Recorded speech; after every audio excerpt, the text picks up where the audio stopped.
d'État de Birmanie, Min Aung Hlaing, le Premier ministre de l'Arménie, Nikol Pachinian, le Premier ministre de la Mongolie, M. Oyun Erdene, le président du comité permanent de l'Assemblée populaire nationale de la Chine, Li Jianshu, modérateur de la session plénière, Ilya Doronov. Bonjour à tout le monde. Je suis très heureux de voir tout le monde, même si les conditions de temps ont été pas à la hauteur, mais c'est très bien de vous voir tous ici.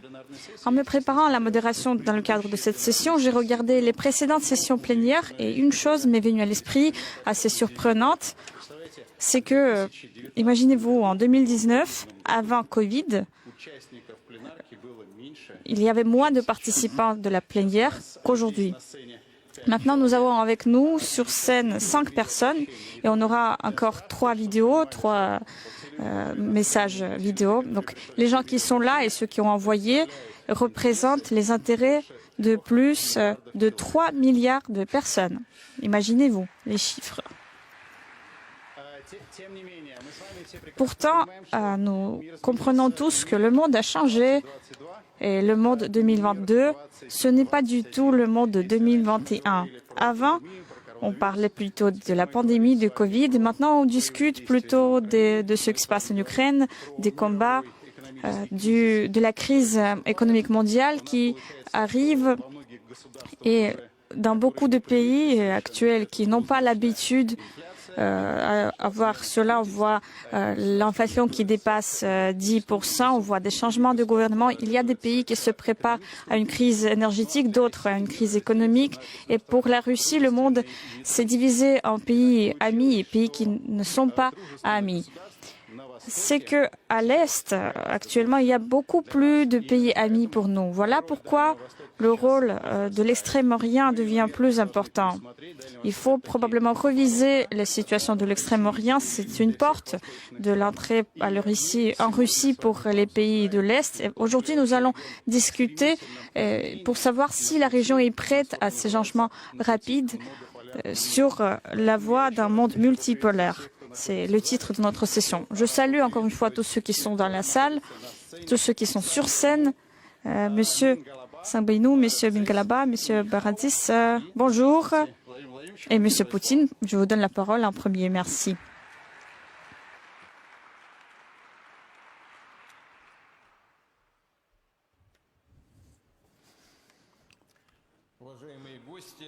Chers invités, cher Monsieur Min Aung Hlaing, cher Monsieur Pachinian,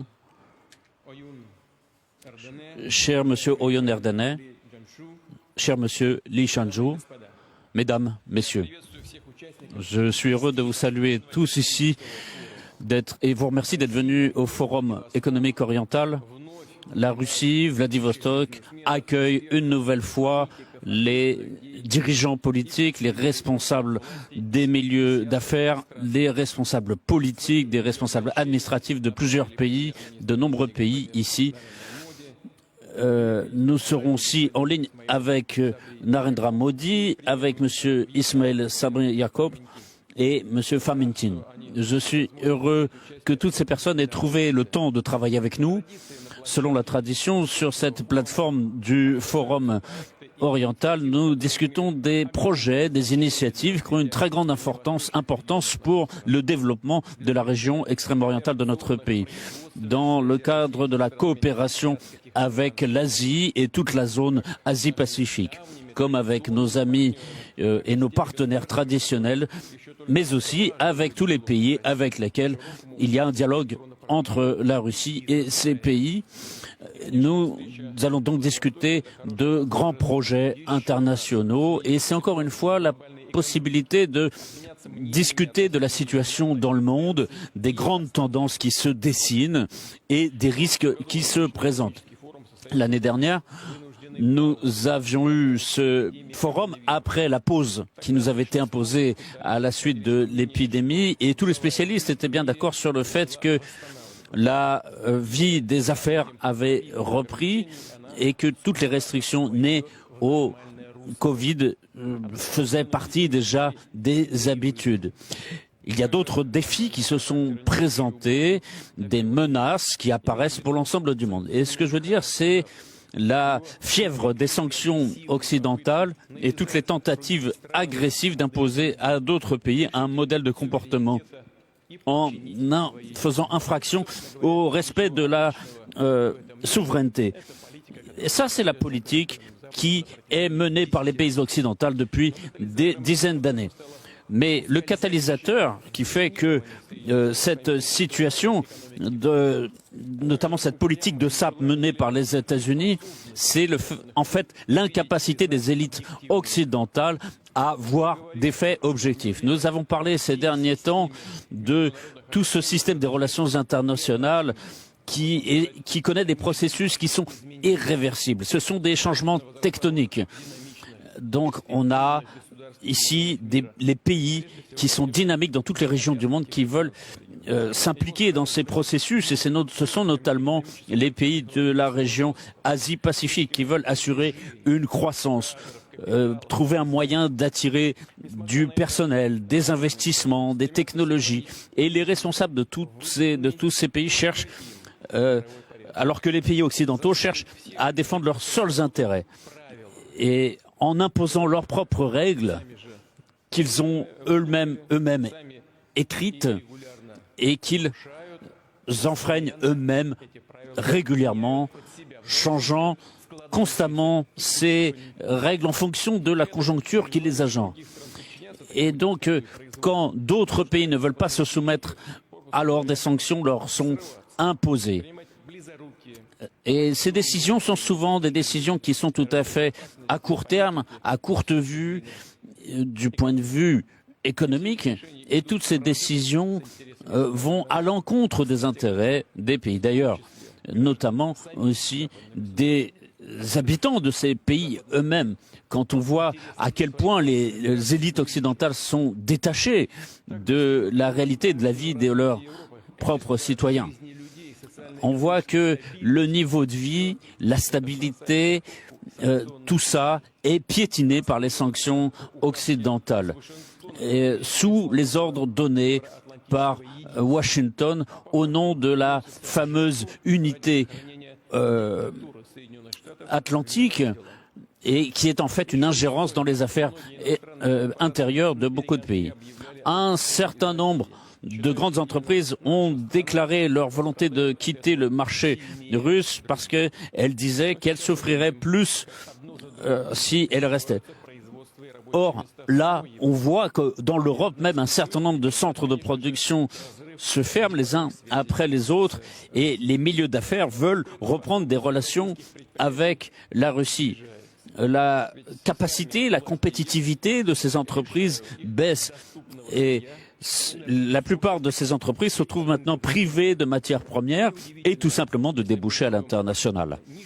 Et donc si cette niche des affaires européennes, tant sur le plan continental que sur le plan mondial, connaît aujourd'hui des perturbations qui font que leurs protecteurs américains se servent de ces niches pour promouvoir leurs intérêts.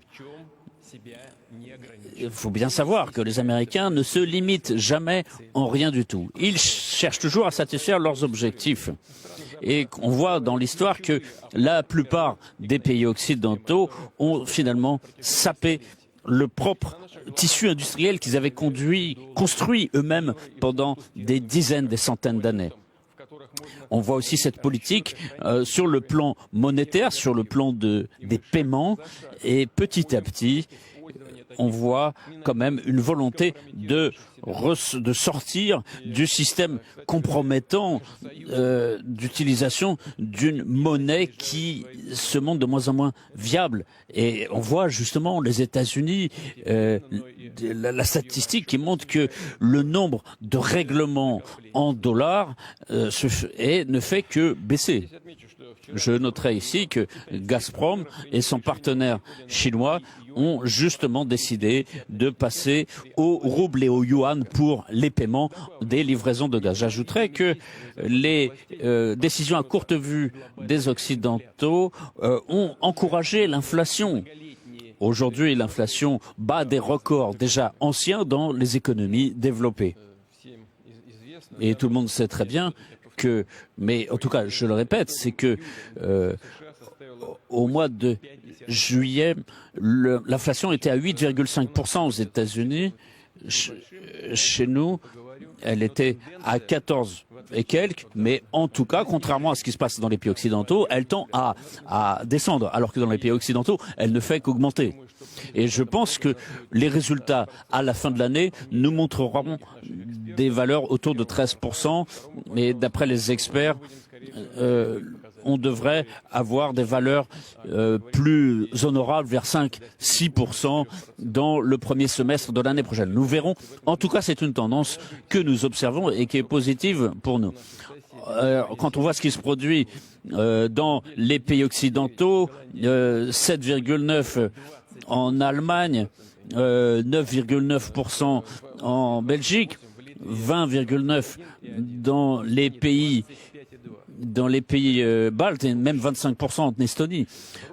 Donc on voit que l'augmentation des prix sur les marchés internationaux constitue une véritable difficulté pour les pays les plus pauvres qui aujourd'hui se retrouvent privés de ressources, de produits alimentaires et de produits de première nécessité. Je vais donner des chiffres qui montrent le danger de ce problème. C'est que en 2019, d'après l'ONU, 135 millions de personnes ressentaient un besoin grave en besoins alimentaires. Aujourd'hui, on est au double avec 345 millions de personnes dans le besoin.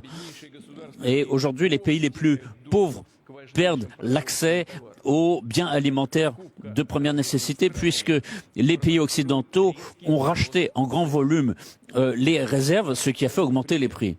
Un exemple, la plupart des navires, vous savez qu'il y a eu des difficultés pour se mettre d'accord sur la nécessité d'assurer la sortie des céréales ukrainiennes et pour le bien des pays les plus pauvres.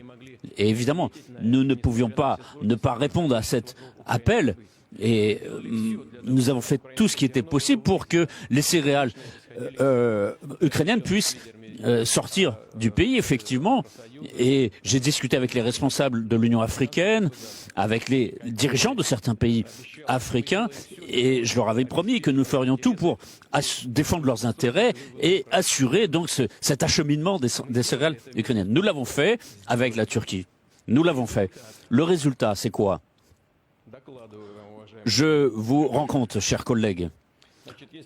Le résultat, c'est que si on met de côté la Turquie comme pays intermédiaire, c'est-à-dire que toutes les céréales toutes les céréales d'Ukraine ne vont pas dans les pays en développement, mais dans l'Union européenne. D'après le programme alimentaire de l'ONU, qui donc justement apporte des aides pour les pays les plus pauvres, il y a eu seulement 2 navires qui sont arrivés dans les pays les plus pauvres. Je le souligne. C'est 2 navires sur 87. Il y a eu 60 000 tonnes de produits sur les 2 millions qui ont été apportés à ces pays les plus pauvres. Ça représente 3% qui vont vers les pays en voie de développement. Et là, je tiens à dire que, comme beaucoup de pays occidentaux européens le disent, pendant des dizaines d'années, qui agissaient comme colonisateurs, ils continuent à le faire. Mais ils nous ont trompés une nouvelle fois. Les pays développés trompent le reste du monde. Et dans cette démarche, c'est un problème alimentaire qui, malheureusement, va se développer et s'aggraver. Et pour nous, c'est un grand regret. Et on arrive à une catastrophe humanitaire. Et il s'agit ici de réfléchir, peut-être de limiter l'acheminement de ces céréales. Et je vais en discuter avec le président turc, M. Erdogan, puisque c'est nous qui avions élaboré ce mécanisme d'évacuation des céréales ukrainiennes. Encore une fois, pour aider les pays les plus pauvres. Et qu'est-ce qui se passe dans la pratique? C'est le contraire. Encore une fois, je le souligne, dans cette situation, les démarches irresponsables des États-Unis, mues par des préoccupations illusoires pour défendre leurs propres intérêts, d'autant plus que les gens qui sont en dehors du fameux milliard d'or, pour eux, ceux qui sont dehors, c'est vraiment, ça passe vraiment au deuxième plan. Et là, on arrive dans une impasse sociale et économique avec des conséquences qui sont prévisibles pour le monde entier. Chers collègues, la Russie gère la situation, elle maîtrise les conséquences de l'agression menée par les pays occidentaux sur le plan économique et social. Elle soutient sa stabilité économique et monétaire. Le niveau de chômage arrive à un minimum historique à moins de 4%. Les prévisions dans les milieux d'affaires sont bien plus positives qu'au début du printemps. Ce que je voudrais noter, c'est que oui, dans l'ensemble, la situation économique s'est stabilisée, mais bien évidemment, il y a des problèmes qui restent selon les régions, selon les secteurs et dans certaines entreprises, notamment dans celles qui étaient dépendantes des livraisons des pays orientaux, des pays européens, pardon, et qui en livraient là-bas. Donc, aujourd'hui, l'État propose un certain nombre de mécanismes ciblés pour ces entreprises. Et une des priorités de l'économie russe aujourd'hui, c'est d'assurer une stabilité de ces entreprises. Et en fait, dans la réalité, quasiment chaque jour, nous travaillons là-dessus avec le gouvernement. Il y a des éléments de stabilisation qui sont employés, mais nous comprenons bien les risques qui se présentent aujourd'hui et tout cela est au cœur de notre attention. La Russie est un pays souverain et nous défendrons toujours nos intérêts nationaux en prenant notre propre politique. Et nous apprécions cette qualité chez nos partenaires qui, depuis de nombreuses années, nous montrent la fiabilité, la responsabilité de leur démarche dans les questions d'investissement. Et notamment, ce sont les pays de la région Asie-Pacifique. Et la plupart des pays de cette région ne sont pas entrés dans la logique des sanctions, mais ont tenu à préserver des relations qui se basent sur le principe de coopération et de respect des intérêts mutuels pour le bien-être de nos populations. Et là, il y a effectivement un très grand nombre d'avantages qui entrent dans le développement, pour le bien du développement économique, avec une certaine stabilité sur les marchés internationaux. Vous le savez très bien, mais je vous le rappelle, ces dernières années, le PIB des pays orientaux a en moyenne augmenté de 5%, alors que la moyenne mondiale est autour de 3% et dans l'Union européenne de 1,3%. Donc cette tendance, il faut qu'elle se poursuive. Et c'est inévitable, elle va continuer à se développer de cette façon. Et le volume de nos échanges va augmenter. Cela va représenter à peu près 50% des échanges mondiaux et cette tendance va se confirmer. Ce qui est important pour la Russie, c'est que ces liens économiques avec la région Asie-Pacifique puissent aussi contribuer au développement de la région extrême-orientale de la Russie et améliorer le niveau de vie de la population, réunir des conditions de qualité, de travail, de production. Et dans l'extrême-orient russe, il y a aujourd'hui des mesures fiscales et administratives de préférences fiscales qui ont été prises et qui sont absolument uniques et qui sont tout à fait significatives, même au niveau mondial, notamment pour les biotechnologies, la chimie et les industries propres. Le volume de cette production industrielle a augmenté d'un quart ces dernières années, ce qui est à peu près d'un tiers pour l'ensemble du pays. Donc, c'est ce développement de la production industrielle dans l'Extrême-Orient dépasse même l'ensemble de ce développement pour l'ensemble du pays. Et donc, nous utilisons de nouvelles technologies, des soutiens de l'État pour faire en sorte que la compétitivité des entreprises soit assurée pour nos milieux d'affaires. Nous mettons en place des mécanismes de soutien territorial pour les régions à fort potentiel de développement, mais nous travaillons aussi avec d'autres pays en cherchant à créer un climat aussi bénéfique que possible pour les entreprises sur le plan industriel, sur le plan technologique et fiscale pour assurer le développement de la valeur ajoutée. Cela est particulièrement important, c'est notamment l'accès aux matières premières, la mise en place de nouvelles chaînes de logistique dans la coopération.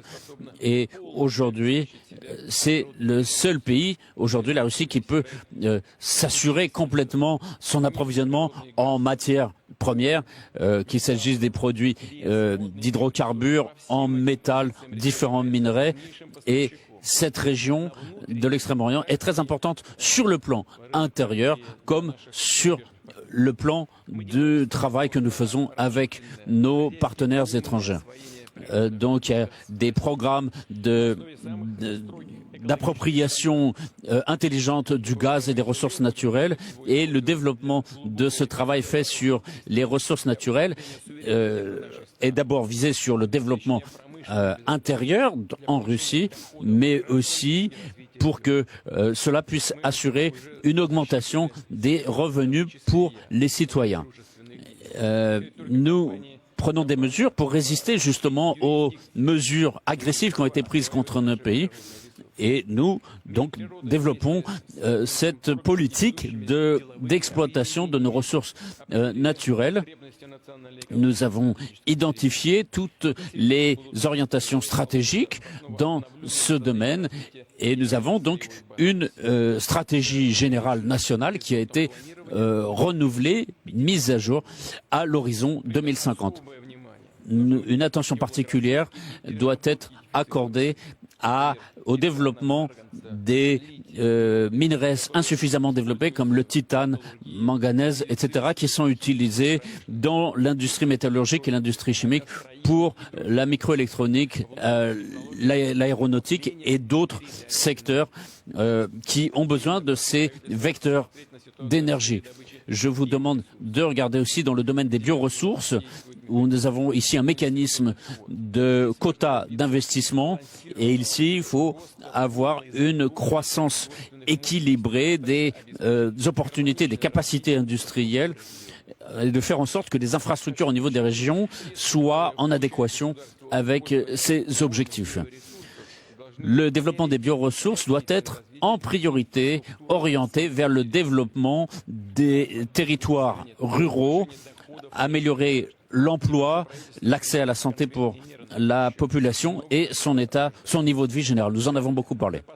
Ensuite, ces dernières années, en Russie, de grands plans de développement des infrastructures de transport ont été lancés avec des ports, des ponts et d'autres structures de génie civil. Et les décisions que nous avons prises au bon moment, dans les conditions actuelles, auront l'avantage de pouvoir redévelopper les structures, la chaîne logistique qui assure donc tous ces échanges. Et je propose donc justement de faire en sorte de favoriser ces relations prévisibles pour les affaires. Et le volume total du fret dans les ports russes en 7 mois n'a quasiment pas été réduit et est resté au même niveau qu'au début de l'année. C'est à peu près 400 millions de tonnes et c'était à peu près la même valeur l'an dernier, c'est quasiment la même chose. Ici, dans l'extrême-orient russe, il y a un véritablement boom logistique, et ce qui fait que les spécialistes travaillent 7 jours sur 7, 24 heures sur 24. Et ce que je voudrais dire, si certains ont voulu isoler la Russie, et ils ont toujours parlé, il faut bien qu'ils comprennent, ce n'est pas possible. Il suffit simplement de regarder la carte, utiliser nos avantages. Nous allons continuer à développer notre potentiel des transports sur le plan routier, sur le plan ferroviaire, sur le plan des terminaux maritimes. Nous allons augmenter leur capacité. Et au cœur de notre attention, comme je dis, bien évidemment, ce qui est important, ce sont les infrastructures dans cette direction, dans ce secteur extrême oriental de la Russie. Nous avons parlé aussi de la mer Noire et nous n'allons pas oublier cette direction, évidemment. Mais les entreprises russes qui travaillent avec l'Inde, l'Iran, les pays d'Afrique, et on a besoin justement d'organiser des échanges de livraison avec ces pays et à l'horizon 2030, le volume de par toutes ces artères devrait augmenter de 60%, donc d'ici 2030. Et donc c'est une prévision tout à fait réalistique. Et parvenir à ces résultats, cela correspond à la feuille de route que nous avons rédigée.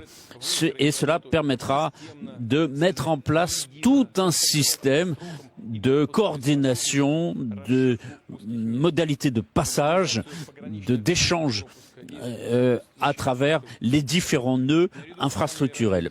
Parallèlement à cela, à part ces corridors de transport, il y a aussi le développement poursuivi du réseau ferroviaire de notre pays, mais il y a aussi les transports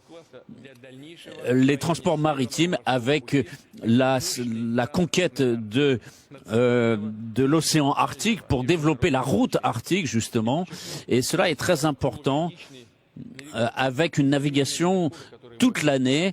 Nous avons lancé de nouveaux brise-glaces qui permettent de le faire déjà maintenant.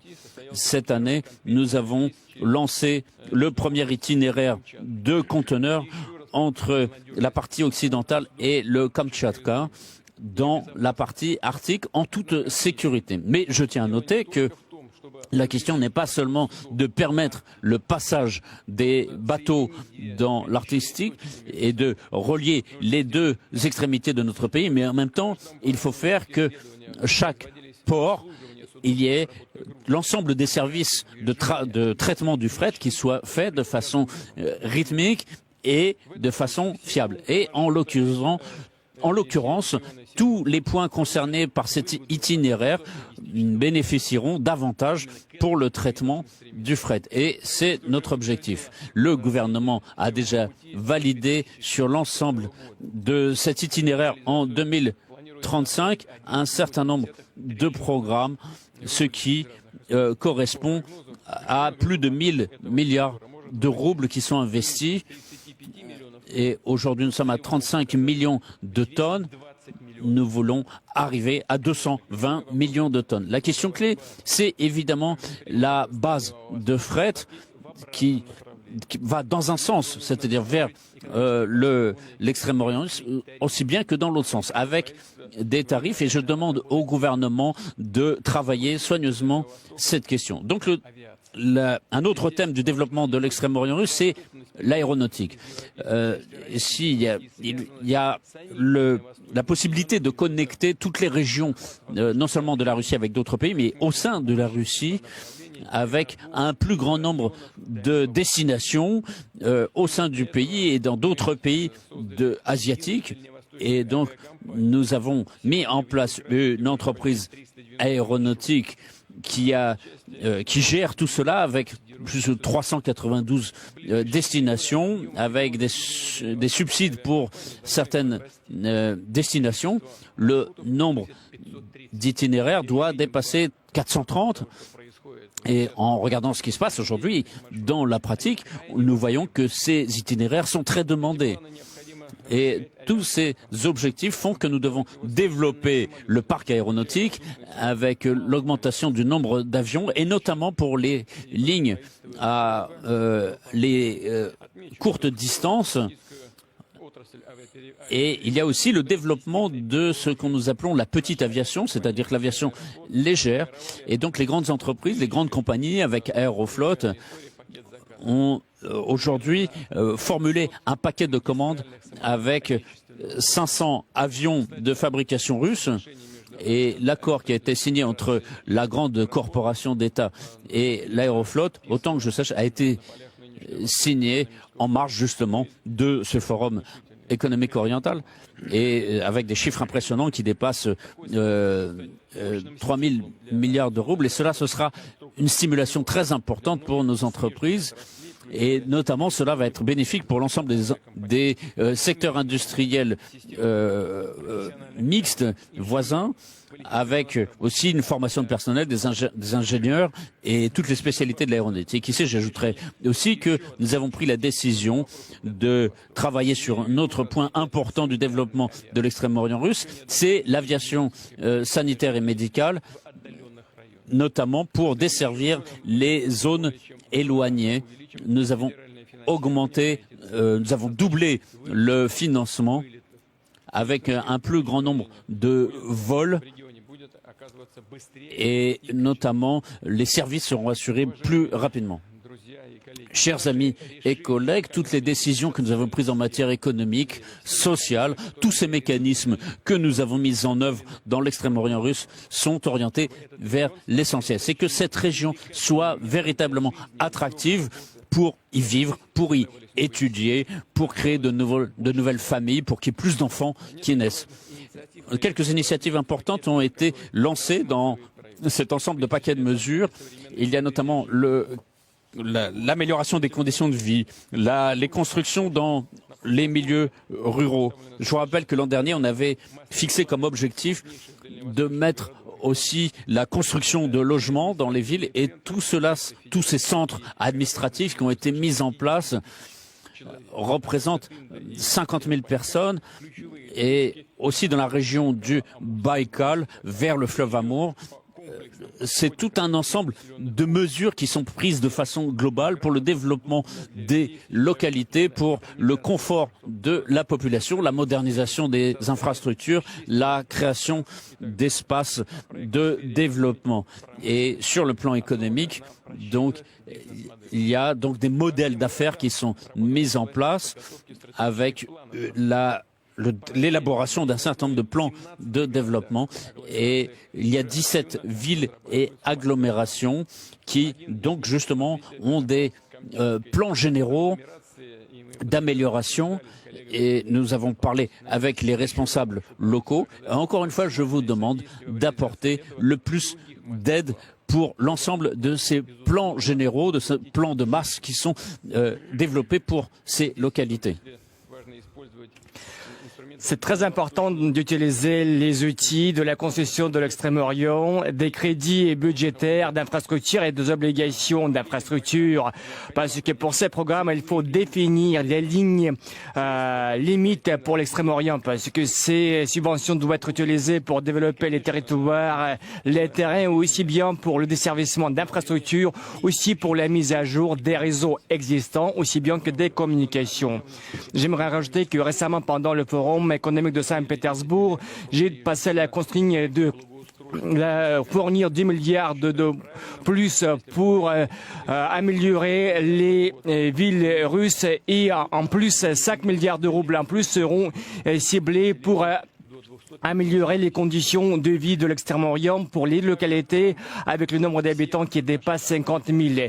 Et dans le cadre de nos programmes de développement d'infrastructures, nous devons prévoir des ressources pour moderniser les infrastructures des cités de l'Extrême-Orient. J'ai déjà passé la consigne et je demande qu'il soit exécuté le plus vite possible. Les limites ciblées doivent être fixées par le budget fédéral pour les 3 ans à venir. Qu'est-ce que j'aimerais signaler en plus? Nous devons accroître les volumes de la construction des résidences à l'Extrême-Orient. En plus, en utilisant tout d'abord les technologies vertes dans la construction. Dans l'année en cours, nous avons lancé le programme du quartier de l'Extrême-Orient dans le cadre duquel les constructeurs pourront utiliser les technologies de développement avancées, y compris les avantages fiscaux, ce qui permettra de réduire les coûts des appartements prêts et ce qui va améliorer la disponibilité des appartements pour les citoyens. D'ici vers 2030, il est prévu de mettre en service 2,5 millions de mètres carrés pour les citoyens. Je demande au ministère et les dirigeants de l'Extrême-Orient d'organiser les premières compétitions et de sélectionner les premiers constructeurs pour entamer la conception et la construction des villes pour la vie des citoyens. En plus, nous avons des conditions bénéfiques pour les crédits immobiliers avec un taux de crédit de 2,5% et plus de 50 000 de familles ont déjà bénéficié. Et déjà, nous avons élargi ce programme pour l'Extrême-Orient. Non seulement les jeunes familles de l'Extrême-Orient qui peuvent bénéficier, mais aussi les médecins, les professeurs, indépendamment de leur âge. Je rappelle que ce programme est prévu jusqu'à 2024 et vu la demande et l'efficacité de ce programme, je propose de la prolonger jusqu'au 2030 minimum. Et j'espère que les citoyens de l'Extrême-Orient vont l'apprécier. Merci. Et une décision à part qui concerne le soutien des jeunes professionnels qui arrivent à l'Extrême-Orient. Parce que quand ils finissent leurs écoles supérieures et quand ils cherchent du logement, nous allons construire 10 000 d'appartements pour la location avec le taux de location qui sera beaucoup moins cher par rapport au taux du marché grâce aux subventions du budget fédéral de l'Extrême-Orient. Le gouvernement a déjà prévu cette mesure. Je demande que toutes les mesures soient prises immédiatement pour que la construction des appartements de location soit entamée le plus vite possible.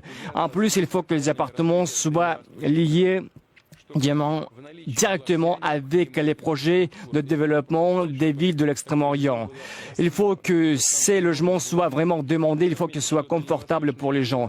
Parce que les régions de l'Extrême-Orient, comme des 12 autres régions russes, ont la pénurie de la main-d'œuvre. Et pour intensifier l'implication du personnel, il y a encore d'autres pas importants à prendre. Donc, d'ici 2030, dans les écoles professionnelles de l'Extrême-Orient, nous allons ouvrir plus de 9000 écoles professionnelles et nous allons lancer 29 clusters de développement professionnel. En plus, pendant l'embauche des jeunes professionnels, les milieux d'affaires vont bénéficier des avantages lors de leur embauche. En plus, nous allons améliorer la qualité de l'enseignement supérieur. Tout d'abord pour attirer les professeurs et pour intensifier la base matérielle, pour stimuler par des subventions la science pratiquée dans les écoles supérieures et aussi pour assurer le développement de l'agenda technologique aussi au sein des universités de l'Extrême-Orient parce que ces programmes font la connexion entre les écoles avec les écoles supérieures du pays comme l'Université technique de Saint-Pétersbourg, l'Institut de l'aviation de Moscou et d'autres. Nous allons soutenir bien sûr cette direction de coopération. Ensuite, pour former les professionnels de la culture et des arts, nous allons ouvrir les succursales des écoles supérieures, des théâtres, des arts de Moscou et des autres à l'extrême-orient. Et je demande au ministère de prêter l'assistance. Parce que dans le cadre du développement de l'extrême-orient, nous voyons des mesures pour développer les compétences. Et grâce au soutien des agents d'initiative, nous allons lancer le projet.